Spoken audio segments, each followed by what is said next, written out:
Assalomu alaykum yurtdoshlar. 7 tonnalik Isuzu'miz ham bitdi. Endi egalar chiqib ketishdi. Bu gaza dizel bo'lgan 70 ga 30. Metan ustanib o'rnagan holatlar o'ta ideal. Ham chiroyli, ham sifatli o'rnagan. O'zimiz yangi Qo'rg'ondan. Hojaka nima bo'ldi? Ichingiz chiqdimi? Juda xudo xolasa chiroyli ichimiz chiqdi. Gap yo'q Mirzo. Juda chiroyli. Juda boblabdilar. Ya gap yo'q hojaka.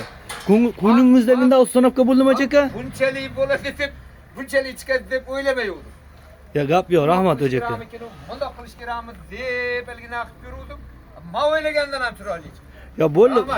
Padrama hammasi alimin dudingiz tevalan ragatga qilib, chatga qilib chiqatmaydi. O'sha hammasini barakimasdan ana nimani o'ziga barakibdi-ku. Ha, u xotijan buni, garantiya bu ishga xotijan buni.